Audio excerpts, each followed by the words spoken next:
क्या आपने कभी सोचा है कि जिस ऐप से आप हर महीने कपड़े खरीदते हैं वही एक दिन 1654 करोड़ के विदेशी घोटाले में फंस जाए? क्या मिंत्रा सिर्फ एक फैशन प्लेटफॉर्म है या फिर इसके पीछे छुपा है एक ऐसा बिजनेस मॉडल जो कागजों पर कुछ और है और असल में कुछ और? इन्फोर्समेंट डायरेक्टरेट यानी ईडी ने अब मिंत्रा पर एक ऐसा आरोप लगाया है जिसे सुनकर कॉर्पोरेट इंडिया भी हिल गया है कि इस ब्रांड ने विदेशी इन्वेस्टमेंट के कड़े नियमों को बाईपास करते हुए मल्टी ब्रांड रिटेल को होलसेल की शक्ल में छुपाया और सालों तक सीधे कस्टमर्स को सामान बेचता रहा। लेकिन सवाल ये है कि क्या ये कोई बड़ी प्लानिंग थी या सिर्फ कागजी उलझनों में फंसी एक टेक कंपनी? और अगर मिंत्रा फंसता है तो क्या अगली बारी उन बाकी ई कॉमर्स दिग्गजों की है जिनका बिजनेस मॉडल बिल्कुल ऐसा ही है? तैयार हो जाइए, आज हम खोलने जा रहे हैं उस स्टाइलिश ब्रांड का सबसे अनस्टाइलिश टच जो शायद आपको दोबारा सोचने पर मजबूर कर दे कि क्या आपकी हर ऑनलाइन खरीदारी वाकई सिर्फ शॉपिंग है या उसके पीछे चल रहा है कुछ और बड़ा।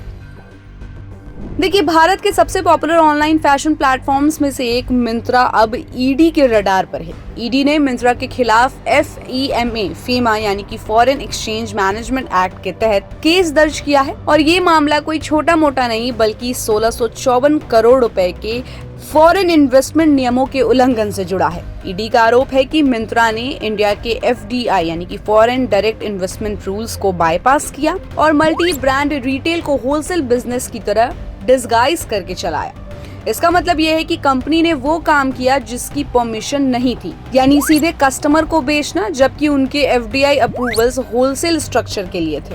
ईडी के अनुसार मिंत्रा ने कंपनी की स्ट्रक्चरिंग इस तरह से की कि वो ऑन पेपर एक होलसेल सप्लायर लगे लेकिन असल में काम मल्टी ब्रांड रिटेल का ही था। यानी जिस तरह से आम रिटेल स्टोर्स सीधे कस्टमर्स को सामान बेचते हैं वैसा ही मिंत्रा कर रहा था, लेकिन एफडीआई के नियमों को दरकिनार करके। अब आपको ये जानना जरूरी है कि भारत में मल्टी ब्रांड रिटेल में एफडीआई लिमिटेड है और बहुत कड़े नियमों के साथ आता है। अगर कोई कंपनी इन नियमों का पालन नहीं करती तो वो फेमा का उल्लंघन करती है, जो कि एक बहुत ही गंभीर इकोनॉमिकल अपराध माना जाता है। ईडी की रिपोर्ट के अनुसार मिंत्रा ने फ्लिपकार्ट इंडिया प्राइवेट लिमिटेड से एक बड़े फाइनेंशियल ट्रांजैक्शन के जरिए अपनी ऑपरेशंस स्ट्रक्चर को कमर्शियल तौर पर इंडिपेंडेंट दिखाने की कोशिश की, लेकिन जांच एजेंसी का कहना है कि असल में ये सब कॉर्पोरेट स्ट्रक्चरिंग के जरिए नियमों को चकमा देने की कोशिश थी।